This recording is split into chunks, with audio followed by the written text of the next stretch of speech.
ماشاءاللہ پاکستان کا جو دارالحکومت ہے اسلام آباد،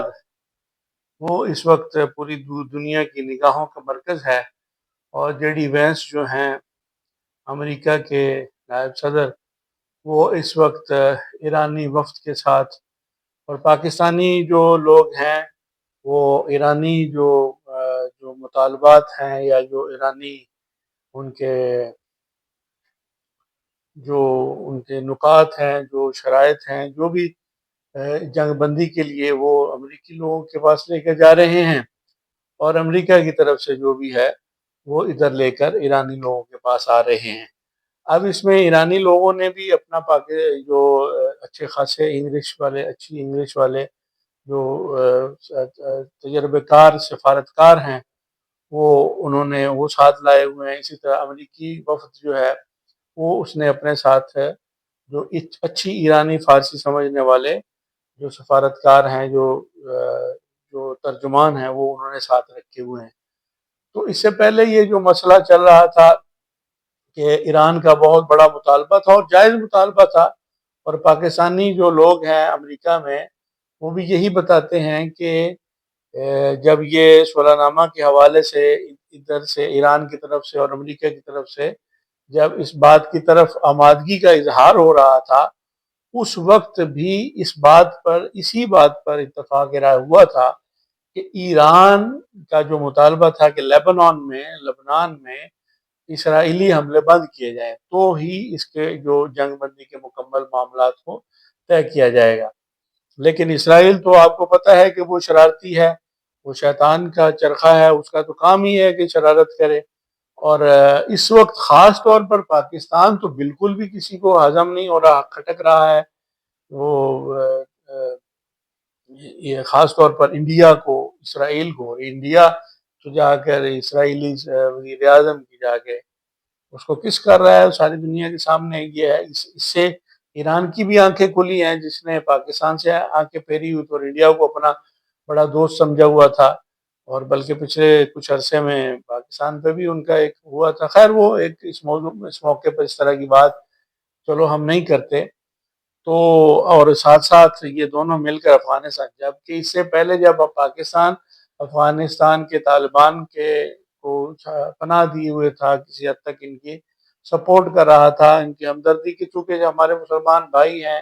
اور اس وجہ سے یہ در بدر ہیں، یا چلو جیسے بھی حالات ہیں ان کی مدد کی جائے، تو وہ تو آستین کے سام ثابت ہوئے۔ ان کو تو مطلب یہ ہے کہ محبت ہضم ہی نہیں ہوئی، تو انہوں نے پاکستان پر ہی الٹا۔ اصل میں تو ان کو پیچھے سے ان کی سپورٹ تھی، انڈیا کی اور اسرائیل۔ افغانستان کے جو طالبان ہیں ان سب کے دشمن تھا، ان کے خلاف تھا، لیکن جب اس نے دیکھا کہ پاکستان کے خلاف ہی ہو گئے، ان کو اکسایا، ان کو مالی امداد کر کے اور پاکستان کے خلاف اکسا کر آمادہ کر کے، تو یہ سارا جو سلسلہ ہے، اب اس میں یہ دیکھنے والی بات کیا ہے، مسلمانوں کے دیکھنے والی سمجھنے والی بات یہ ہے، اور اس بات کو یو اے ای کو بھی سمجھنا چاہیے، جو اس وقت اسرائیل کی بولی بول رہا ہے، اسرائیل کی ہمدردی میں وہ اور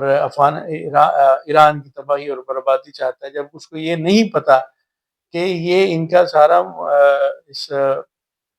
سارے عرب ریاستوں کو، اس سارے خطے کے اوپر قبضہ جمانا ان کا بنیادی مقصد ہے۔ تو لیکن وہ بس پتہ نہیں کون سی ہواؤں میں اڑ رہے ہیں، کون سی غلط فہمیوں میں، دور رس ان کی سوچ نہیں ہے، دور رس ان کی اپروچ نہیں ہے، وہ بس پیسہ ہے اور دولت ہے اور مال ہے اور آرام ہے اور عیش ہے۔ جبکہ دنیا میں اتنا آسانی سے عیش اگرچہ میسر ہے چلو، لیکن وہ دیر پا نہیں ہوتا جب تک اس کے لیے ڈٹرنس نہ ہو، جبکہ اس کے لیے اللہ تعالیٰ کی تائید اور مدد اور نصرت حاصل نہ ہو۔ تو اللہ تعالیٰ کی تائید اور مدد اور نصرت مسلمانوں کو اسی صورت میں حاصل ہو سکتی ہے جب وہ مسلمان ایک ہو جائیں، ایک ہو مسلم حرم کی پاسبانی کے لیے نیل کے ساحل سے لے کر تابخا کے کاشغر۔ تو یہ تو علامہ صاحب بہت عرصہ پہلے کہہ گئے تھے کہ مسلمانوں کو ایک ہونا پڑے گا۔ اور ایک علامہ صاحب کا ایک بہت دور رس سوچ رکھنے والے لوگ تھے، جنہوں نے پاکستان کا خواب دیکھا، تو ان کا نظریہ اس وقت یہی تھا کہ تہران ہو اگر اس طرح کا مسلمانوں کا جنیوا اس طرح کا شہر تھا اب وہ ذہن سے محو ہو گیا۔ تو اس کا بھی یہی مقصد تھا کہ ایران گویا کہ ایک مرکزی حیثیت رکھتا ہے، اور دنیا میں تیل اور گیس کے ذخائر اتنے زیادہ ہیں ایران کے پاس کہ بس یہ اللہ کی مدد ہے، اور آبنائے ہرمز والا جو معاملہ ہے۔ تو خیر بات یہ ہو رہی تھی کہ اللہ تعالیٰ کی خاص مدد اور نصرت کے لیے سارے مسلمان مل کر دعا کریں کہ اس جو تباہی اور بربادی کا سامان نیتن یاہو نے کیا ہے، کہ مسلمان اصل میں تو پلاننگ ان کی یہی تھی کہ ہم ایران پر حملہ کریں گے، اور ایران جو ہے وہ عرب ریاستوں میں جو مسلمان جو امریکی اڈے ہیں، تو وہ حملہ تو امریکی اڈوں پہ کرے گا، تو وہ دائیں بائیں کچھ میزائل اور ڈرون وغیرہ جائیں گے، تو یہ اور پھر یہ عرب ریاستیں ایران پر حملہ کریں گی، تو یہ آپس میں لڑ لڑ کے مر جائیں گے۔ لیکن اللہ تعالیٰ کا خاص فضل ہوا، کرم ہوا، اور پاکستان نے ماشاءاللہ اس سلسلے میں بڑا اہم کردار ادا کیا۔ ہمارے جو چیف صاحب ہیں، حافظ صاحب نے، وہ سعودی عرب کو بڑا ٹالریٹ کرنے کو کہا، اور انہوں نے بھی بڑا اس میں صبر و تحمل کا مظاہرہ کیا، کیونکہ ان کو بھی نظر آ رہا تھا کہ صبر ہی اس معاملے میں بہتر ہے، کیونکہ اس سے ایک بہت بڑی تباہی اور بربادی ہو جائے گی اگر سعودی عرب نے بھی ریٹیلیٹ کیا، یا اس طرح۔ اب you a E, Qatar, Bahrain, Kuwait اور یہ ساری جو عرب ریاستیں ہیں، یہ اس وقت عرب کا ایک گڑھ ہے۔ تو یہاں پر اس کے جتنے بھی اڈے تھے اس کے امریکہ کے، تو ایران کا تو سافٹ ٹارگٹ یہ یا اسرائیل پہ اٹیک کرے گا، تو یا عرب ریاستوں میں جو اس نے تو امریکہ کے اڈوں پہ حملہ کرنا ہے۔ تو بہرحال اللہ نے کرم کیا، اس سے بچت ہو کر انشاءاللہ تعالیٰ آپ سب دعا کریں گے تو اللہ تعالیٰ کرم و فضل فرمائے گا، اور اس ایک کنسالیڈیٹ ہو جائے گا، ایک ریکنسیلیشن والا جو مرحلہ ہے، یہ جنگ بند ہو جائے گی، اور امن و امان کا یعنی نظام اللہ تعالیٰ کے فضل و کرم سے بحال ہو جائے گا۔ ایران نے اس بات پر سٹینڈ لیا کہ اگر لیبنان کے اندر اسرائیلی حملے بند نہیں ہوں گے تو ہم مذاکرات نہیں کریں گے، کیونکہ اس کا فائدہ ہی نہیں ہے، اور اس بات پہ پہلے بھی طے ہو چکا تھا۔ اب پھر بھی تھوڑا بہت تو چل ہی رہا ہے، لیکن کل رات سے کافی حد تک وہ چیزیں کنٹرول ہو گئی ہیں۔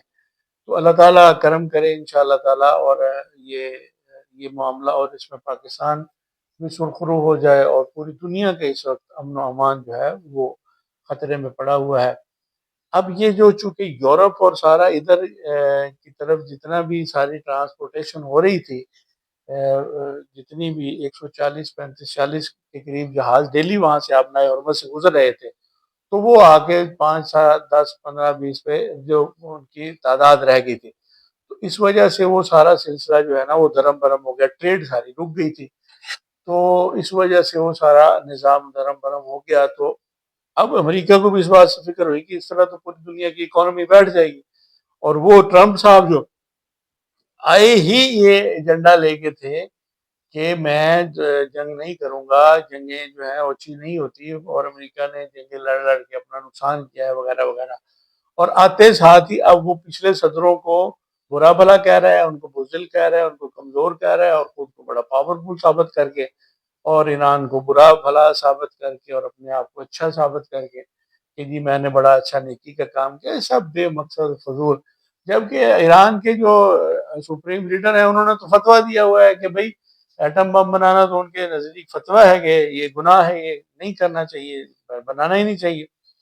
تو اس صورتحال میں پھر اس طرح کی باتیں کرنا، تو اس سے سارا مقصد، اس سے پہلے جتنے بھی امریکہ نے سارے یہ جنگوں والے نظام کھڑے کیے ہیں، اس کے پس پردہ اس کے اپنے ہی کچھ مقاصد تھے، جس میں بنیادی اور سر فہرست جو ہے وہ قدرتی وسائل پر قبضہ ہے، جس میں تیل اور گیس بنیادی حیثیت رکھتے ہیں، اور اس کی جو اپنی ایک وہ جو سوچ ہے، اپروچ ہے کہ بھئی پوری دنیا پر میری حکومت ہو جائے، میرا قبضہ ہو جائے، جس کو میں جو چاہوں جیسے چاہوں۔ لیکن بحمد اللہ تعالیٰ ایران کے اوپر حملہ کر کے اس نے بہت بڑا مس کیلکولیشن کے ساتھ کیا ہے،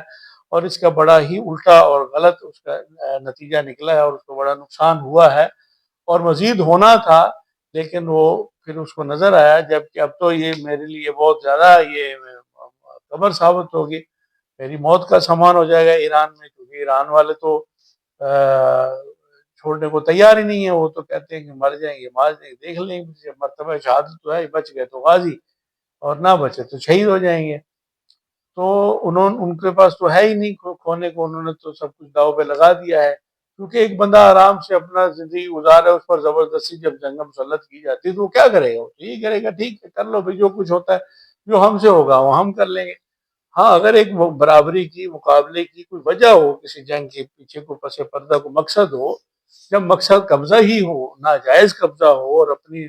طاقت کا ناجائز اور بے جا استعمال ہو، تو اس میں کیا کیا جا سکتا ہے؟ بہرحال فی الحال تو ہمارا مقصد اور دعا یہی ہے کہ یہ جو اسلام آباد میں اللہ تعالیٰ کے فضل و کرم سے پاکستان کو اللہ نے عزت دی ہے، اور طالبان افغانستان اور یہ جو انڈیا ہے اور اسرائیل ہے، یہ تو اس وقت انگاروں پہ لوٹ رہے ہیں، ان کو تو چین نہیں آ رہا، نیند نہیں آ رہی، بے چین ہوئے پڑے ہیں کہ یہ ہو کیا گیا ہے، یہ پاکستان کو سر کو سہرا بن گیا۔ تو انشاءاللہ اللہ تعالیٰ کے فضل سے یہ سہرا بندھے گا، جس طرح اس پوری جنگ میں اللہ تعالیٰ نے پاکستان کے جو ہمارے سربراہ ہیں، وزیر اعظم ہے، ہمارے جو چیف صاحب ہیں، انہوں نے جس طریقے سے اس ساری سفارتکاری کو مینج کیا ہے، ٹیکل کیا ہے، ہینڈل کیا ہے، وہ بذات خود ایک قابل ستائش بات ہے، اور تاریخ کے پنوں پہ سنہری حروف سے لکھے جانے والی یہ سفارتی کاوشیں ہیں۔ تو اللہ تعالیٰ مدد فرمائے سب کی، ہماری آپ سب کی، اور ایک خوشخبری بھی ہے کہ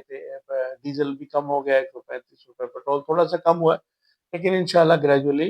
یہ ساری چیزیں، اگرچہ تھوڑا ٹائم لگے گا کیونکہ ڈیزاسٹر میں تو یکدم ہو جاتا ہے، لیکن ریکنسٹرکٹ کرنے میں تھوڑا ٹائم لگتا ہے۔ اللہ تعالیٰ آسانیاں فرمائے، اللہ رحم فرمائے، آپ بھی دعا کریں، ہم بھی دعا کرتے ہیں انشاءاللہ۔